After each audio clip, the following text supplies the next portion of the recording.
నమస్తే రమగారు. నమస్తే జయ. రమగారు, మా చిన్నప్పుడు మాకు తెలిసినంతవరకు కథలు చెప్పేటప్పుడు అండి, దెయ్యాల కథలని, రాజులు, మంత్రాలు, మాయలు ఇలాంటి కథలు చెప్పేవారు విన్నట్టు నాకు గుర్తుంది. కానీ ఇప్పుడు ఏమంటున్నారంటే అలా భయపెట్టే కథలు చెప్పకూడదు, పిల్లలకి చెప్పేటప్పుడు చక్కగా సాఫ్ట్ స్టోరీస్ చెప్పాలి, మంచి నీతి కథలు చెప్పాలి, ఇలాంటివి చెప్తున్నారు. మీ ఒపీనియన్ ఏంటి దీని మీద? దయ్యాల కథలు చెప్పకూడదంటే దయ్యాలు లేవా ఇప్పుడు ప్రపంచంలో? మనం టీవీ పెడితే ఇంగ్లీష్ సినిమాలు పిల్లలు హ్యారీ పాటర్ విపరీతంగా చూసారా? అసలు మా పిల్లలైతే డైలాగ్స్తో సహా చెప్తారు జయ. హ్యారీ పాటర్ అంతా మాయ మంత్రం ఏమిటో, ఇంతే బుడ్డ పిల్లాడు ఓ పుల్ల పెట్టుకుని వాడు ఇడితిప్పి ఏమిటో చేస్తాడు. అటు పెరిగి పెద్ద వరకు సిరీస్లు మమ్మీ అంటారు. మా అబ్బాయి, మా పెద్దవాడు 2-3 ఏళ్ల వయసు నుంచి మమ్మీ, వాడు ఫస్ట్ చూసిన థియేటర్లో సినిమా మమ్మీనే. చాలా ఇంట్రెస్టింగ్గా చూసారు. తర్వాత ఎప్పుడు వచ్చినా పెట్టుకునేవాడు.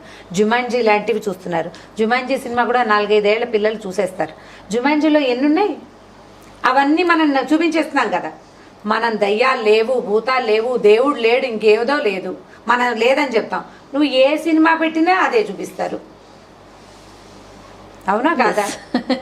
మరి వాళ్ళందరూ దాంట్లో కూడా భయంకరమైనవే కనిపిస్తాయి యానిమల్స్. అసలు ఎందుకు మీరు యానిమల్ ప్లానెట్ చూపిస్తామా? పులి పరిగెడుతూ ఒక వేటాడుతూ ఉంటుంది, లేడీని పట్టుకుంటుంది. ఓ మగ సింహం 6-7 ఆడ సింహాలు ఓ దున్నపోతని కార్నర్ చేయటము, దాని మీద పడి చంపటం, చాలా ఆసక్తిగా అదే పనిగా చూస్తూ ఉంటారు పిల్లలు. అప్పుడేం భయం కొలపట్ల వాళ్ళకి? కొలుపుతూనే ఉంది, భయం కొలుపుతూనే ఉంది. కాబట్టి దయ్యాల కథలు శుభ్రంగా ధారాళంగా చెప్పచ్చు, భయపట్టేటట్టుగా చెప్పద్దు అంతే. మా చిన్నప్పుడైతే మాకు మెడ్రాస్ బావగారు అని ఉండేవారు. మా రెండో బావగారు అన్నయ్య, మా రెండో అక్కయ్య బావగారు అనమాట. మేము మెడ్రాస్ బావగారు అనేవాళ్ళం. ఎంత బాగా కథలు చెప్పేవారంటే అసలు ఆయన సస్పెన్స్ కథలు చెప్తే అసలు మామూలు సస్పెన్స్ కాదు, ఇలా ఒంటి మీద హెయిర్స్ నుంచునేవన్నమాట. అసలు ఇంకా ఆయన వదిలిపెట్టేవాళ్ళం కాదు. సినిమాలు చాలా అద్భుతంగా కథలు చెప్పేవారు. ఎంత బాగుండేదో ఆయన చెప్పే కథ. ఆయన సస్పెన్స్ కథల కోసం ఒక్కొక్కసారి అయితే ఈ సమ్మర్లో ఒక కథ మొదలుపెట్టి నెక్స్ట్ సమ్మర్లో ఫినిష్ చేసేవారు.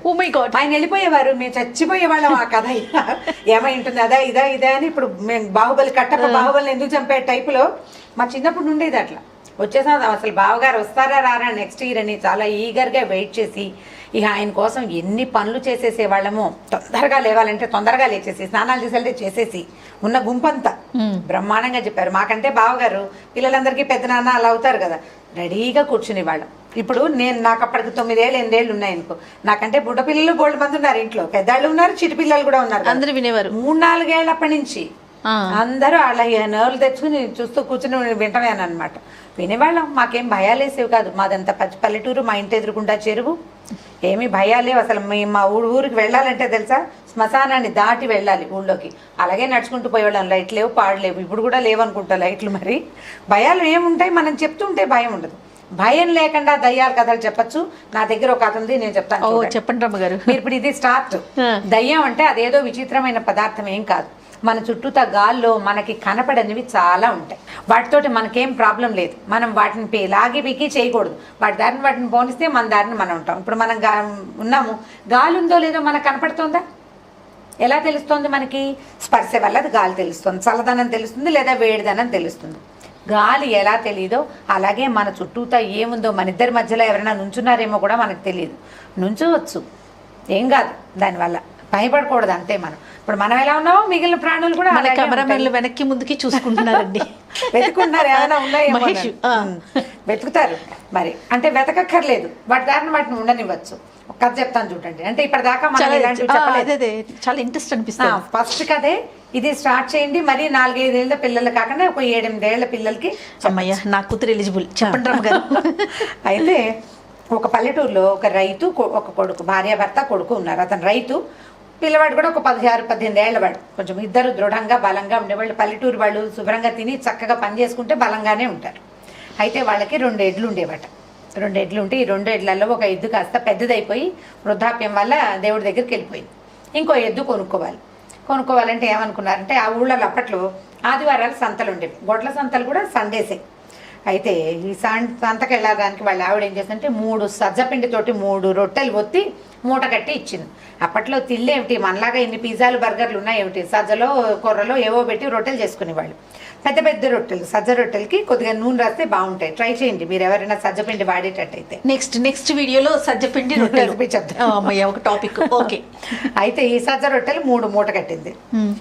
పిల్లాడు తండ్రి ఇద్దరు కలిసి ఎద్దును చూడడానికి పోయారు. ఒక బజార్ ఎక్కడికో వెళ్ళారు, సంతలోకి బేరం ఆడుకున్నారు, ఓ ఎద్దును తెచ్చుకున్నారు. చక్క బలంగా బాగుంది, చిన్నదనమాట. వీళ్ళ దగ్గర ఉన్న ఆల్రెడీ ఉన్న ఎద్దు ఒక 7-8 ఏళ్ళది, ఓ 10 ఏళ్ళది. వీళ్ళు తెచ్చుకున్నది 5-6 ఏళ్ళ కొంచెం లేత ఎద్దును తెచ్చారు. తీసుకొస్తున్నారు. వస్తుంటే ఏమైందంటే ఈ పక్క ఊరి కదా వీళ్ళు వెళ్ళింది. ఆ ఊరి వాళ్ళు ఏమన్నారంటే, అరే ఆ పక్క దిగుడు బావిలో ఏవో ఉన్నాయిరా, అటు వెళ్ళబాకండి, చెరువు పక్క నుంచి వెళ్ళండి అన్నారు. తీరా వీళ్ళు చెరువు పక్కకి వెళ్ళేసరికల్లా అక్కడ ఒక నక్క కనపడింది వాళ్ళకి. ఆ నక్కను చూసేసరికల్లా ఎద్దు బెదిరి అది రానని మొరాయించింది అనమాట. ముందుకు రానంటుంది, అతను తల విసిరేస్తుంది. కొత్త కదా వీళ్ళ మొహాలు కొత్త, ఎడ్లు కొత్త వాళ్ళని బెదిరిస్తూ ఉంటాయి. వీళ్ళు ఏం చేశారు, సరే ఏదో కాస్త దాన్ని గడ్డి మేపి ఇటువైపు వెళ్ళొద్దు, దిగుడు బావి ఉంటే ఉందిలే, మన దారిని మనం వెళ్దామని ఈ ఎద్దును తోలుకుని దిగుడు బావి వైపు వెళ్ళారు. దిగుడు బావి వైపు అయితే అది కొంచెం పాత బావి. అక్కడ దాకా వెళ్ళేసరికి బాగా ఎండెక్కేసరికల్లా వీళ్ళిద్దరు ఏం చేశారు, ఆ ఎదురుని దిగుడు బావి చుట్టుపక్కల ఏవో బావులు ఉన్నాయంటే చుట్టుపక్కల తప్పకుండా చెట్లు ఉంటాయి, నీటి ఈవక ఉన్న చోట చెట్లు ఉంటాయి కదా, ఓ చెట్టు కింద ఎద్దును కట్టేశారు. దానికి 2 పచ్చగడ్డి పరకలు వేశారు. వీళ్ళు ఏం చేశారు, తెచ్చుకున్న మూట తీశారు తినడానికి. నీళ్లు లేవు. అటు ఇటు చూస్తే ఈ దిగుడు బావి ఒకటి ఉంది కదా, సరే ఇందులో నీళ్లు ఉన్నాయి లేదో చూద్దామని బావి దాకా పోయారు. బావి దాకా వెళ్ళేసరికల్లా ఏమైంది, బావిలోకి తొంగి చూశారు. వీళ్ళకి పెద్దగా కనపడలే, నీళ్ళు ఏవో ఉన్నాయి. నాన్న నేను దిగి తీస్తాను ఉండన్నాడు కొడుకు. అంటే నాన్న అన్నాడు, నువ్వెందుకురా, నువ్వు మోటిప్పు, నేను దిగుతాలే అన్నాడు. ఇద్దరు నువ్వంటే నువ్వు, నేను దిగుతానని మాట్లాడుకున్నారు. ఈ బావి లోపలట ఒక 3 దయ్యాలు ఉన్నాయట, ఎప్పటి నుంచో ఉంటున్నాయి. అది తమ వైపుకి వచ్చిన వాళ్ళని బెదిరిస్తున్నాయి అన్నమాట, రానివ్వవు. తమ ప్లేస్ అంటే వాళ్ళు ఒక చోట ఉంటున్నారు, ఆ ప్లేస్లోకి ఇంకోళ్ళని రానివ్వవు. అవి మామూలుగా మనుషులు వచ్చినప్పుడు వాళ్ళకి భయపెట్టి వాళ్ళని బెదిరించి అక్కడి నుంచి తోలేసేవి. వీళ్ళిద్దరూ వీళ్ళ గోళంలో వీళ్ళు ఉన్నారు, కొత్త వాళ్ళు. ఇక్కడ ఏవో ఉన్నాయన్న ఊహ కూడా వాళ్ళకి లేదు. సరే ఏమైంది, దిగారు నీళ్ళలోకి ఇద్దరు. చూద్దాం, దిగుడు బావి కిందకి దిగటం సరదాగా ఉంటుంది. దిగుడు బావి అంటే పెద్ద నుయ్యుండి లోపలికి రౌండ్గా ఇలా మెట్లు ఉంటాయన్నమాట. ఇలా గుండ్రంగా నడుస్తూ మనం కిందకి దిగి వెళ్ళిపోవచ్చు. ఈ బావిలోకి దిగారు. దిగిన తర్వాత ఏమైంది, చూస్తున్నాయి దెయ్యాలు. వీళ్ళకి ఏమిటి బెదురు గిదురు ఏమీ లేదు, బాగానే దిగుతున్నారు, దిగనే చూద్దాం అనుకున్నాయి అవి 3. వీళ్ళు లోపలికి దిగారు. ఇది వీడు ఏం చేశాడంటే, ఈ మన సొరకాయ బుర్ర ఉంటుంది, అంటే ఎప్పుడప్పట్లో నీళ్ళు పట్టుకెళ్ళడానికి మనలాగా ప్లాస్టిక్ బాటిల్స్ అవి వాడేవాళ్ళు కాదు కదా, సొరకాయలని, ఎండిపోయిన సొరకాయని వాడుకునేవాళ్ళు. అది ఎలా చేయాలో ఇంకో వీడియోలో చెప్తాను. అయితే ఈ సొరకాయ బుర్రని వంచి నీళ్లు తీసాడు. నీళ్ళు తీసుకుని ఏం లేదు, దిగారు, వాళ్ళ దారిని వాళ్ళు ఎక్కేశారు. ఈ దయ్యాలనుకునే వీడు నీళ్లు తాగేటప్పుడు చెప్దాం వీడి పని. ప్రస్తుతం భయపడే వాళ్ళనే భయపడతాయి ఏవైనా. అవును. ఇప్పుడు మనం ఒక చోటకి వెళ్ళాము, ఎక్కడైనా ఏదైనా కనపడుతుందేమో అని భయపడుతుంటే ఏదైనా కనపడుతుంది నిజంగానే. మన దారిని మనం వెళ్ళి మన దారిని మనం వస్తే మన ఏవి భయపెట్టవు. సరే చూస్తున్నాయి అవి. పైకి వెళ్ళాక ఏమైంది, పైకి ఎక్కి కూర్చున్నారు. బావి గట్టు మీద మోటోడు తీసి అందులో 3 రొట్టెలు ఉన్నాయి కదా, నాన్న నాకు ఆకలేట్లేదు, ఒకదాన్ని నేను తింటాను, 2 నువ్వు తినన్నాడు కొడుకు. చెప్పేసరికల్లా నాకెందుకు రా 2, నువ్వు చిన్నపిల్లాడివి, నువ్వు ఈజీగా తినేస్తావు, 2 నువ్వు తినేసే, 1 నేను తింటాను అన్నాడు నాన్న. అనేసరికి కింద ఉన్న వాటికి వీళ్ళు ఏవో తింటున్నారని వాటికి అర్థం కాల.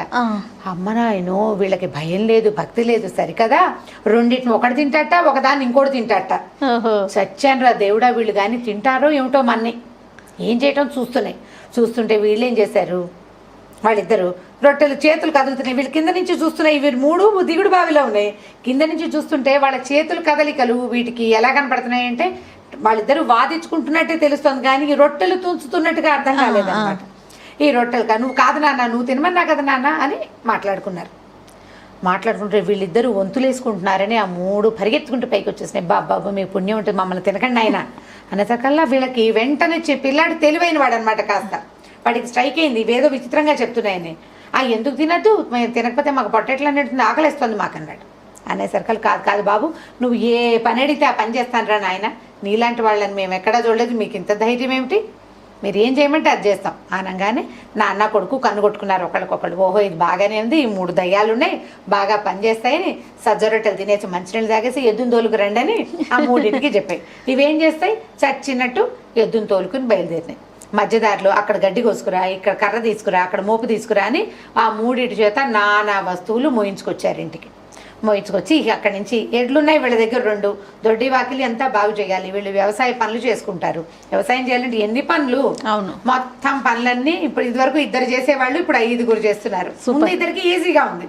కొద్ది రోజులు గడిచినాయి. అయితే ఇంతలో ఏమైందట, నెల మారిందా, మళ్ళీ అమావాస్య వచ్చిందనమాట. అమావాస్య వచ్చేసరికల్లా ఈ 3 పాత దయ్యాలకి ఒక దయ్యం ఫ్రెండ్ ఎక్కడో ఉంది, అది ఎక్కడో చింత చెట్టు మీద ఉంటుంది. వీళ్ళని చూద్దామని చుట్టపు చూపుగా దిగుడు బావి దగ్గరకు వచ్చింది. బావి దగ్గర 3 మంది జనాలు ఉన్నారు. దయ్యాలు లేవని తెలిసింది. జనాలందరూ, ఊళ్ళో జనాలంతా దిగుడు బావి దగ్గర చేరుతున్నారు. ఇదేమిటి వీళ్ళు ఏమైపోయారని వంగి చూస్తే ఎవరు లేరు అక్కడ. ఏమైపోయినాయి అని అటు ఇటు వెతికి ఆ చెట్ల మీద ఉన్న చిలకల్ని అడిగింది, ఏమైంది, వీళ్ళు 3 ఉండాలి కదా అంటే, ఎవరో ఒక రైతు కొడుకు ఎద్దును తోలుకొచ్చారు, మీ వాళ్ళు 3 వాళ్ళతో పడిపోయారు, ఎందుకు పోయారో నాకు తెలియదండి చిలక. సరే, అక్కడి నుంచి వీడు ఈ కొత్తగా వచ్చిన దయ్యం, కొత్త దయ్యం నాన్న కొడుకు ఎద్దు ఈ కాంబినేషన్లో వెతుక్కుంటూ వచ్చి వీళ్ళ దగ్గర చూసేసరికల్లా ఈ గొడ్ల సావిట్లో ఓ మూల కూర్చుని ఉన్నాయి 3 దయ్యాలు.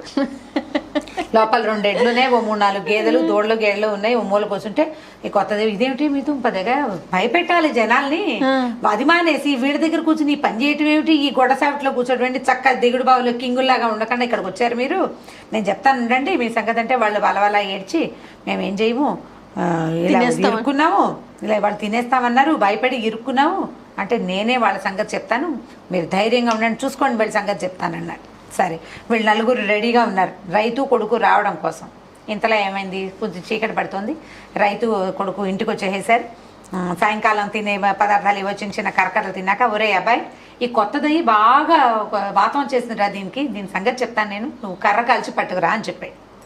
వాళ్ళ ఉద్దేశం ఏమిటి, ఎద్దు ఉంది కదా వీళ్ళ దగ్గర, ఎద్దుకి వాతం చేసింది. అంతకుముందు అది పక్క రామాపురంలో ఉండేది, ఇప్పుడు వీళ్ళ ఊరికి ఇష్టాపురం వచ్చింది. ఈ ఊరు నీళ్లు దాని కొత్త చేసినాయి, గడ్డి కూడా కొత్తది వేసినప్పుడు ఎద్దుకి వాతం చేసింది. ఏం చేస్తారు వాళ్ళు, కర్రు కాల్చి వాత పెడతారు సీటు మీద, వాత పెడితే వాతం తగ్గుతుంది అనమాట. పాతకాలపు ఇవి అంటే చురకలేయటం వల్ల మీరు అవి చూసుంటారు, మనుషులకు చురకలేస్తుంటారు, అలా వాతం పోతుంది కాబట్టి కర్రు కాల్చి తీసుకురా, ఈ కొత్త దాని సంగతి చూస్తానన్నాడు. అనేసరికల్లా కొత్తది ఠారు మంది దానికి ఉండే, ఊరిన ఆయన వీడు నాకు కూడా వాత పెట్టేలాగా ఉన్నాడు, నా వల్ల కాదు, వాతలు గీతలు నేను తెలియదు, అదేదో పని చేయటమే హాయ్ అని అనుకుని గబగబా, బాబాబు నన్నేం చేయబోక, వాత గీత నేను పడలేను, వీళ్ళ 3తో పాటు నువ్వు ఏ పని చెప్తే ఆ పని చేస్తా, ఇక్కడే ఉంది అని చెప్పి ఈయన కొంచెం ఆశ్చర్యం వేసి తట్టిందనమాట, ఏం జరిగింది అని. సరే, వీళ్ళు ఎద్దుకి వాత పెట్టేసి, ఎద్దుకు వాత పెట్టి ఈ 4ని చక్కగా లైన్లో పెట్టుకుని 4 ఎకరాల సాగు హ్యాపీగా చేసేసుకున్నారు. దయ్యాలని కథల్ని ఇలా చెప్పుకోవాలి, ఇలా నవ్వుతూ దాన్ని భయపెట్టి వచ్చింది దిగింది అన్నామంటే భయం వేస్తుంది. దేన్నైనా మనిషి తన అదుపులోకి తీసుకోగలడు. మొదటిది మనిషికి తన మనసు అదుపులో ఉండాలి, అంటే భయం వేయకూడదు, ధైర్యంగా ఉండాలి. వీడు దేన్నైనా హ్యాండిల్ చేయగలుగుతాడు. ఎలాంటి సిచ్యువేషన్ వచ్చినా ప్యానిక్ అయిపోకుండా ఉండటం కోసమే ఇలాంటి కథలు చెప్పబడతాయి. చాలా బాగుంది రమ్మగారు. ఏదో ఒకటి వచ్చింది ఆత్మ, అది ఇలా వంకర టిక్కరగా ఉంది. దయ్యాలు మన కథలో ఎలాంటి బొమ్మలు వేస్తాయి, తెల్లగా తోకిలా పొడుగ్గా ఉండి అది ఇలా పైకి ఎగురుతున్నట్టు, దాన్ని చూడంగానే హాడలు కొడుతుంది. నీ మనసు మీద నీకు కంట్రోల్ ఉంటే నువ్వు దాన్ని కంట్రోల్ చేసేస్తావు. నువ్వు భయపడకూడదు, ధైర్యంగా ఉంటే. ఎందుకంటే మనకి భగవంతుడు కాళ్ళు చేతులు ముక్కు మూతితో పాటు మస్తిష్కం బుద్ధి చాలా గట్టిది ఇచ్చాడు. దేన్నైనా హ్యాండిల్ చేయగలిగే బ్రెయిన్. ఒక 10 కంప్యూటర్లు తమలో ఇముడ్చుకోగలిగినంత సమాచారాన్ని ఒక మానవ మేధస్సు, ఒక మనిషి బ్రెయిన్ ఉంచుకోగలదు. దానికి ఎంత ధైర్యం ఉండాలి. దాన్ని మెత్తగా చేసేస్తే ఎట్లా, మెత్తగా ఉండకూడదు, ధైర్యంగా ఉండు. నువ్వు మనుషుల్ని ఎవరినైనా హ్యాండిల్ చేయగలవు. మనుషుల్నే కాదు, ఈటీలను కూడా, ఇలాంటి వాటిని కూడా, దయ్యాల్ని ఆత్మల్ని కూడా నువ్వు హ్యాండిల్ చేసేయచ్చు. భయపడ్డావా, భయపడతావు. చాలా బాగా ఉపయోగపడుతుంది. భయం లేదనుకో, ఇబ్బందే లేదు. మా పాపారమ్మ గారు హర్రర్ మూవీసే చూస్తానంటది, చూస్తుంది. ఇప్పుడు మీరు అన్నట్లుగా ఇంతకుముందు మనం మాట్లాడుకున్న అన్ని మూవీస్ చూస్తుంది. కనీసం దీనికి కూడా వెళ్ళదండి, ఒంటరిగా వెళ్ళదు. చాలా మంది పిల్లలు అలా భయం భయం భయం భయం ఒంటరిగా వెళ్ళరు, కానీ హారర్ మూవీస్ చూస్తారు. కొంతమంది పిల్లలు అయితే ఇలా కళ్ళు మూసుకుని సందులో నుంచి చూస్తారు. మళ్ళీ ఎట్లా రమ్మగారు ఇది, ఇంకా ఎట్లా ఏమిటి, నువ్వు అభిమానిస్తావా ఇది వెళ్తావా అని బెదిరించడమే దాన్ని. అంతే. పిల్లలు ఒంటరి పెంపకం పిల్లలకి ఈ భయాలు ఉంటాయి. సాధారణంగా ఒక్కళ్ళే ఉన్న పిల్లల్లో ఎంతసేపు సెక్యూర్డ్గా ఉండాలని కోరుకుంటారు జయ. సినిమా వల్ల కాదని నేను అనుకుంటాను. సినిమాలు చూడడం వల్ల కాదు ఆ భయం. ఈ ఒకతే ఉంది పిల్ల, ఇప్పుడు దాని వెనకాల ఇంకోటి ఉందనుకో, 2 పిల్లలు ఉన్నారనుకో, వాళ్ళకి అంత భయం ఉండదు. ఓకే, ఒకళ్ళకొకళ్ళు ఉన్నట్టు ఉంటుంది కదా. సింగిల్గా ఉండే వాళ్ళతోటి కొద్దిగా ఈ ఇబ్బందులు ఉంటాయి, కొంచెం చెప్పుకోవాలి అంతే మనం. రైట్ రమ్గా, టాపిక్ మారిపోతుంది. ఇంకొక వీడియోలో మళ్ళీ కలుద్దామండి. తప్పకుండా. నమస్తే. ఈ వీడియో కనుక మీకు నచ్చినట్లయితే లైక్ చేయండి, షేర్ చేయండి. మరిన్ని వీడియోస్ కోసం మా ఛానల్ని సబ్స్క్రైబ్ చేసుకోండి.